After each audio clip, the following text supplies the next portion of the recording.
한국경제TV 와운의 파트너 김정기입니다. 오늘 강의로 여러분들께 처음 인사를 드리게 되었습니다. 다시 한번 만나 뵙게 돼서 영광입니다.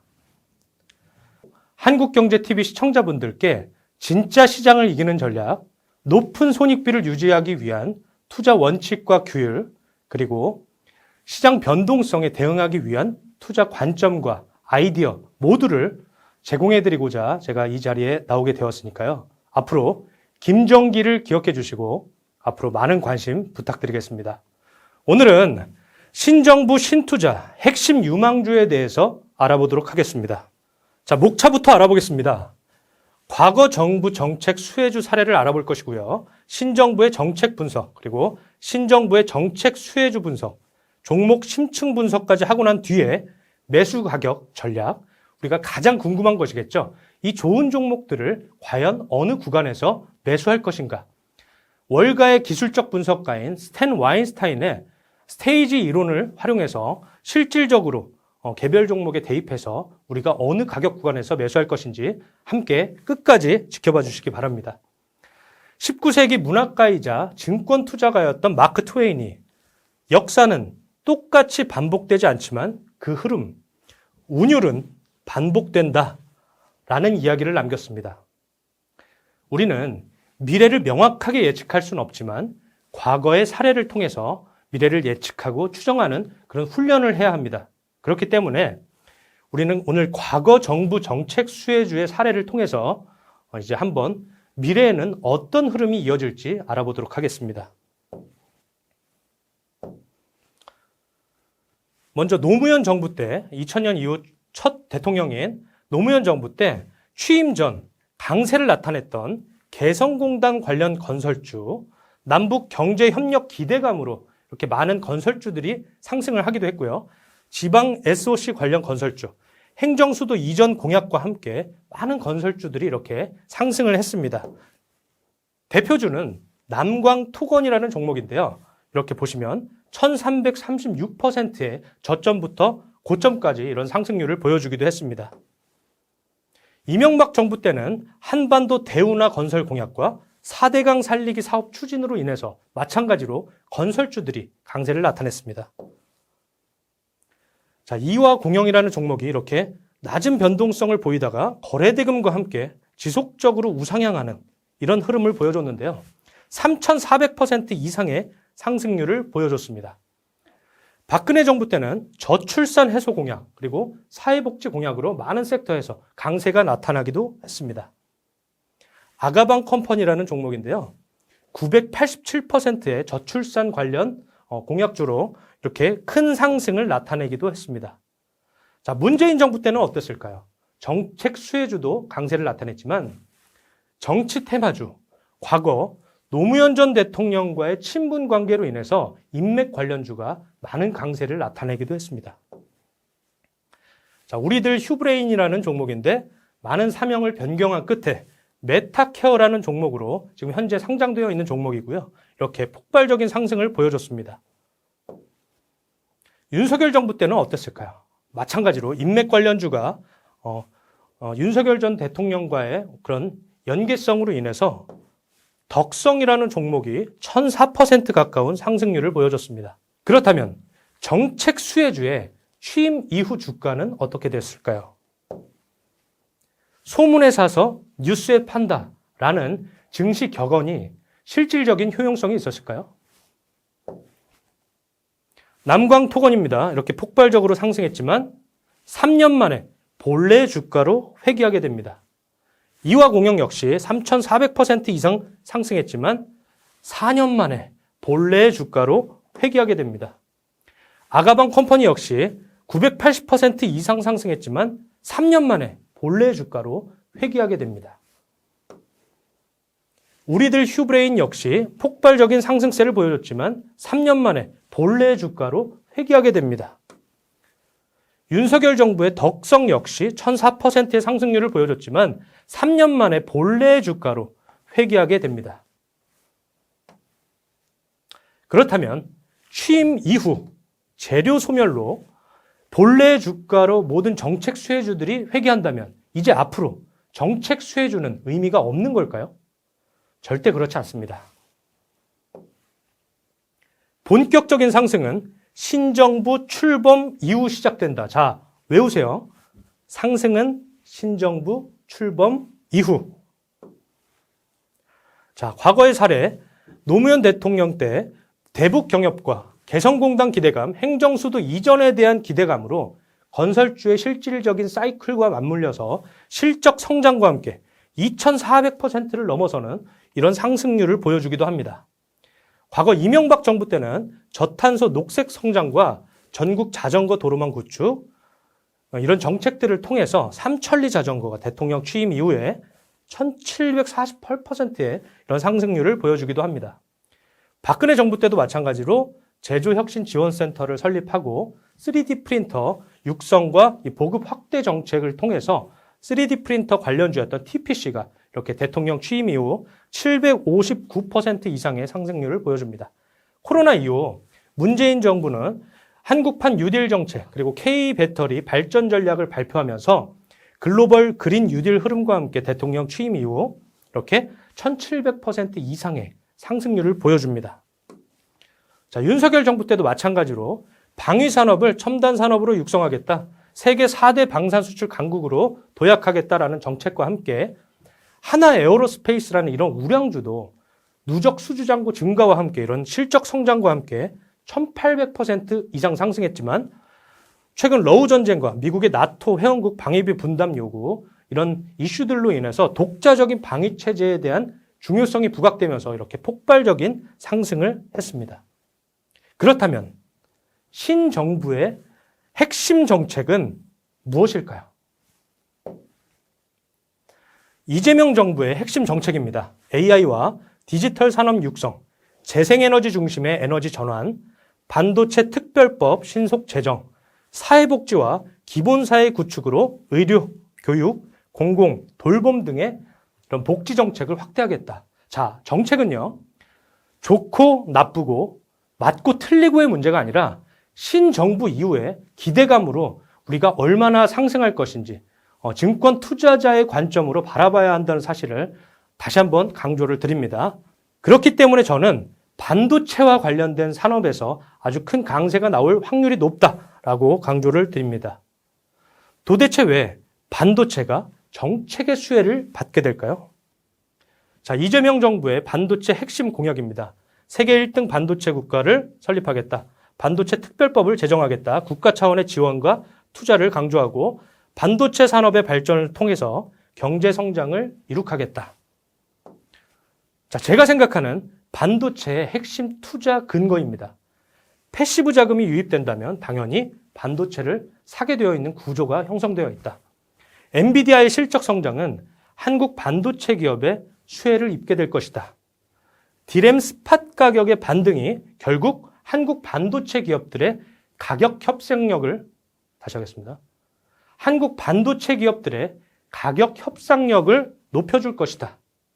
자, 여기서 디램 스팟 가격이라고 하는 것은 실질적인 디램의 거래 가격을 이야기합니다. 그리고 패시브 자금은 특정 시장 지수를 추종하도록 설계된 자금을 이야기합니다. 예를 들면 외국계 IB 자금이나 기관 자금일 수 있겠죠. 자, 외국인 자금 유입. 최근에도 외국인 자금이 지속적으로 코스피에 유입되고 있지만 앞으로 본격적으로 이머징 마켓에서도 코스피 지수, 한국 지수를 산다면 결국 삼성전자의 매수로 이어지는 구조가 형성될 것이다 라고 강조드립니다. 최근 삼성전자는 최대 주주 일가의 주담대 이슈로 하방 경직성이 상당히 높아졌는데요. 특정 주가 이하로 주가가 하락하게 된다면 마진콜 이슈가 있기 때문에 여러 펀드 자금이나 여러 가지 자금들이 유입될 가능성이 높다라는 것을 강조드리고요. 최근에 자사주 매입 소각을 통해서 하방 경직성을 상당히 높인 흐름을 보여주고 있습니다. 코스피 시가총액은 2210조 6천억 원에 형성되어 있는데요. 삼성전자는 332조 6천억 원, SK 하이닉스는 148조 9천억 원에 형성되어 있습니다. 코스피에서 삼성전자가 차지하는 비중은 15.05%, 코스피에서 하이닉스는 6.73%의 비중을 차지하고 있습니다.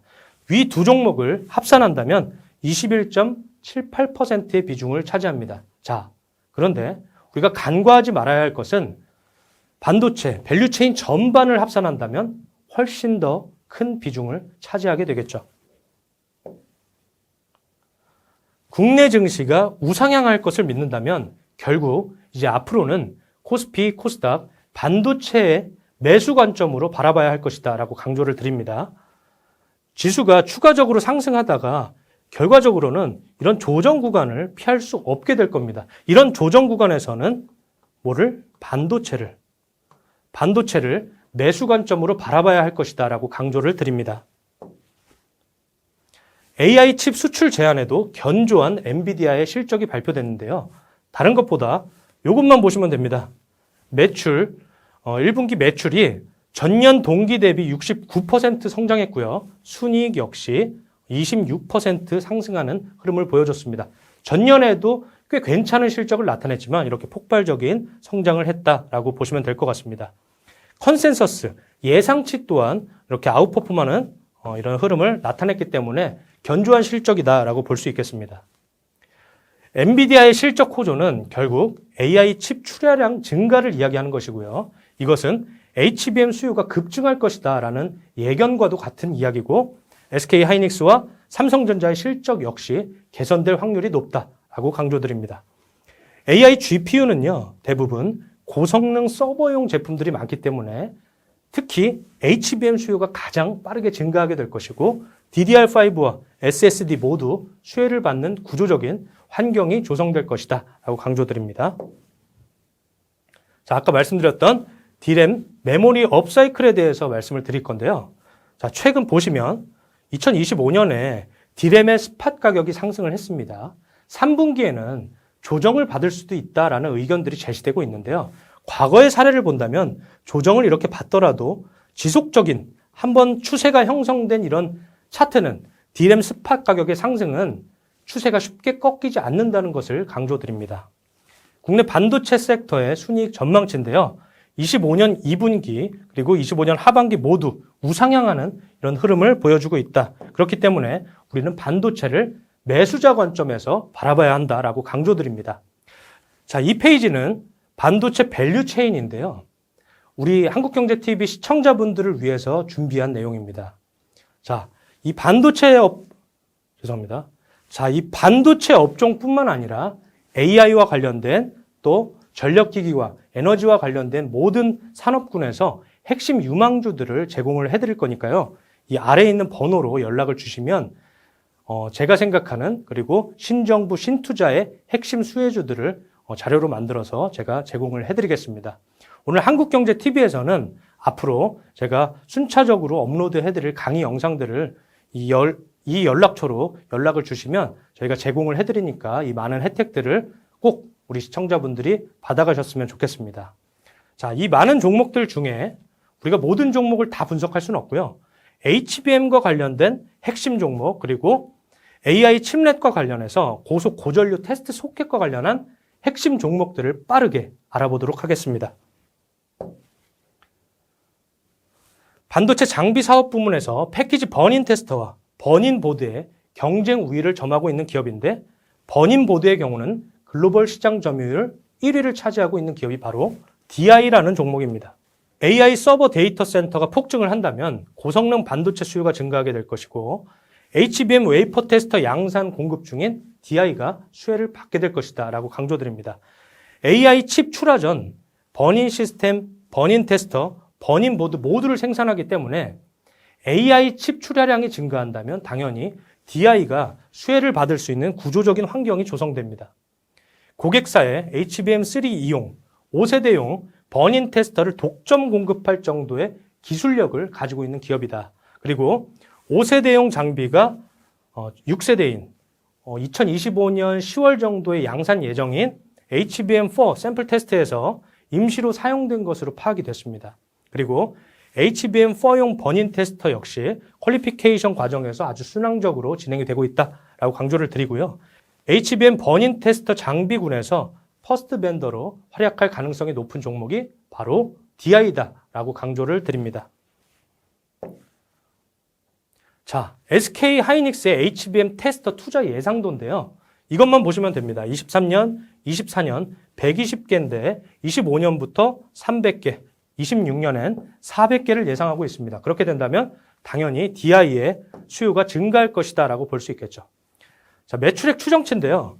과거에는 이렇게 점진적으로 상향하는 추이를 보였지만 올해는 이렇게 대폭 성장하게 됩니다. 만약 26년과 27년에 이렇게 점진적으로 하락하는 모양을 보여줬다면 DI를 가져오지 않았을 수도 있겠죠. 하지만 26년과 27년 예상치 모두 이렇게 점진적으로 우상향하는 흐름을 보여주고 있고, 영업이익 추정치 역시 반도체 업황이 좋지 않았던 2023년과 24년에는 일회성 비용의 증가 그리고 미래에 대한 투자 활동으로 비용이 증가했지만 올해부터는 돈을 벌어들이는 시기다라고 확인을 할 수 있겠습니다. 마찬가지로 영업이익 작년에 31억을 달성했는데 올해는 520억 이상의 영업이익 추정치가 컨센서스가 형성되어 있고, 주당 순이익 역시도 EPS 추정치 역시도 작년에는 38원 정도가 됐는데 올해는 1,500원, 다시 하겠습니다. 올해는 1,500원 이상의 이런 폭발적인 주당 순이익 성장률이 기대된다라고 보시면 됩니다. 이렇게 좋은 종목을 그렇다면 우리는 어느 구간에서 매수할 것인가에 대해서 우리가 알아볼 필요가 있겠는데요.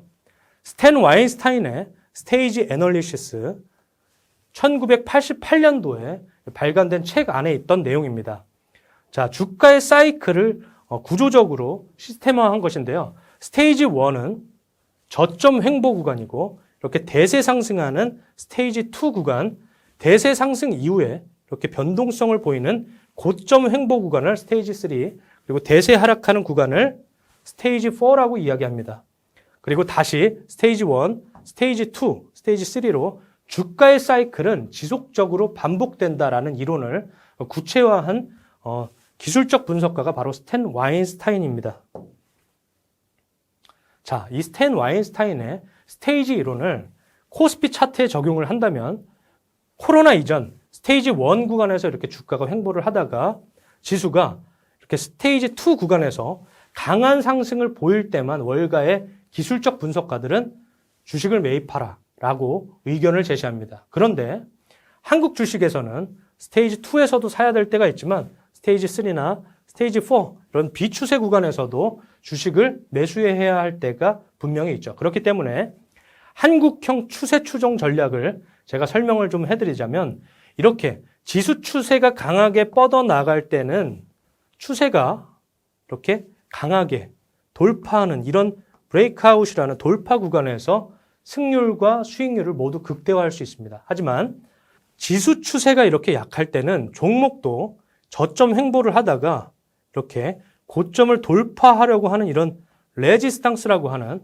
저항 구간에서 강한 이런 상승 흐름이 나와줄 때가 있다라는 것을 염두에서 보시면 될 것 같습니다. 지수 추세가 약할 때는 역추세를 활용한 전략과 추세 상승의 초입 구간에서 강세를 나타내는 경우가 많습니다. DI 차트를 스테이지 애널리시스를 활용해서 이렇게 차트를 보여드리면 최근에 주가는 대세 하락하는 흐름을 보여줬습니다.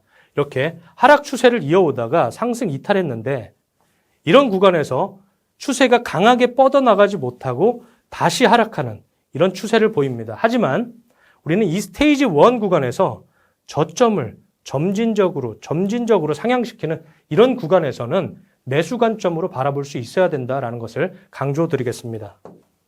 DI 기술적 분석, 다시 하겠습니다. DI의 최근 주가 흐름인데요. 이렇게 마찬가지로 저점을 상향시키면서 이 갈색 선인 단기 매물대입니다. 이 파란 선은 장기 매물대인데 저 위에서부터 이렇게 낮아지는 장기 매물대를 단기 매물이 상승 이탈하면서 돌파를 했습니다. 이런 경우에는 우리가 주가 상승 이후에 조정받는다면 이것을 조정이라고 표현하고 추세적인 하락이라고 표현하지 않습니다. 이런 관점에서 우리는 최근 주가를 매수 관점으로 바라볼 수 있어야 한다는 것을 강조드립니다. 전체 스테이지 1 구간인데요. 이렇게 말씀드린 대로 저점을 점진적으로 상향시키는 이런 흐름을 보여주고 있습니다. 제가 박스를 쳐놓은 이런 구간에서는 약 14,000원에서 16,000원대 초반 가격 구간에서는 매수 관점으로 대응을 해볼 수 있겠다라는 것을 강조드리고, 직전 저점인 12,000원 구간을 하락 이탈하게 된다면 추세가 다시 상승 실패로 간주하면서 손절로 대응할 수 있겠습니다. 자, 오늘 이렇게 HBM과 관련한 DI라는 종목에 대해서 알아봤는데요. 마지막으로 한 종목, AI 칩넷과 관련된 테스트 소켓 관련주를 빠르게 한번 알아보도록 하겠습니다. 고성능 반도체 테스트 수요가 증가하게 되면 테스트 소켓 납품 비중이 증가하게 되고 그 수혜를 리노공업이 받을 수 있다. 풀 커스터마이징이라고 하는 고객의 맞춤형 소량으로도 설계가 가능한 기업이기 때문에 고객사의 충성도가 매우 높은 기업이 바로 리노공업이다라고 보시면 되는데, 테스트용 프로브 핀 시장의 글로벌 점유율 약 70%를 차지하고 있는 1등 기업입니다. 24년 주가 하락의 근본적인 원인은 무엇이었을까요? 상대적으로 마진이 낮은 제품의 비중이 확대됐습니다. 반도체 업황이 좋지 않았기 때문이겠죠. 그리고 비용이 증가했고 선행 개발에 대한 비용이 확대되면서 미래에 대한 비용을 미리 땡겨 쓰면서 이렇게 OPM이 감소하는 현상이 발생했습니다. OPM이라는 것은 영업이익률을 이야기합니다. 하지만 2025년과 26년, 27년까지 매출액 추정치와 영업이익 추정치는 점진적으로 상향하게 됩니다. 마찬가지로 영업이익 1,200억에서 올해는 1,469억 원 정도의 예상치를 컨센서스를 형성하고 있고요. 자, 핵심 투자 포인트입니다. 리노핀, 리노소켓이라고 하는 이런 주요 제품이 전년 대비 동반 PQ가 가격과 수량이 모두 증가하는 그런 현상이 발생합니다. 그렇게 된다면 당연히 아까 말씀드렸던 영업이익률이 대폭 증가하게 되겠죠. 그리고 온디바이스 AI 관련 R&D 매출 또한 상승하게 됩니다. 고마진 R&D 매출이 증가하게 되면 당연히 매출 신장률이 폭발적으로 증가하게 되겠죠. 그리고 신규 비메모리 고객사를 확보했기 때문에 당연히 리노공업이 수혜를 받게 된다라고 강조를 드립니다. 주가는 아까 말씀드린 대로 상승 이탈하는 듯 했지만 상승 이탈하지 못하고 다시 한번 주가가 횡보하는 추이를 보여주고 있는데요. 이렇게 저점을 높여가고 있습니다. 이렇게 저점을 높이다가 최근 액면 분할을 했는데 액면 분할 이후에도 주가는 다시 점진적으로 상향하는 이런 흐름이 보여지고 있습니다. 자, 이런 과정을 통해서 우리는 스테이지 1 구간에서 저점 매수세의 유입 가능성을 유의 깊게 살펴봐야 합니다. 그렇기 때문에 제가 이렇게 박스를 쳐놓은 이 정도 가격 구간 38,000원에서 4만원 초반대까지는 매수 구간으로 설정을 해볼 수 있겠습니다. 그리고 직전 저점에 이런 하단 구간에서 추세를 이탈하게 된다면 추세 하락으로 이탈하면서 대응을 해볼 수 있겠습니다. 자, 오늘 아까 말씀드렸던 HBM과 관련한 DI라는 버닌 테스터 장비사를 알아봤고요. 또 AI 칩넷과 관련한 테스트 소켓 관련 리노공업에 대해서 우리가 핵심 수혜주, 반도체 산업의 AI 핵심 수혜주를 알아보았는데요. 이 영상이 여러분들께 조금이라도 도움이 되었다면 저는 정말 뿌듯할 것 같습니다. 이 아래에 있는 번호로 연락을 주시면 우리가 준비해 놓은 또 하반기 투자 전략과 신정부, 신투자 핵심 수혜주들을 모두 자료를 제공해드리고 있으니까요. 그리고 또 추가적으로 손실 계좌를 탈피하는 방법론에 대해서도 영상을 추가적으로 업로드 해드릴 테니까 이 아래 번호로 연락을 주셔서 한국경제에서 드리는 모든 혜택을 다 받아가셨으면 좋겠습니다. 자, 오늘 준비한 영상은 여기까지고요. 다음 시간에 또 한국경제에서 더 좋은 내용과 더 알찬 내용을 가지고 찾아뵙도록 하겠습니다. 감사합니다. 김정기였습니다.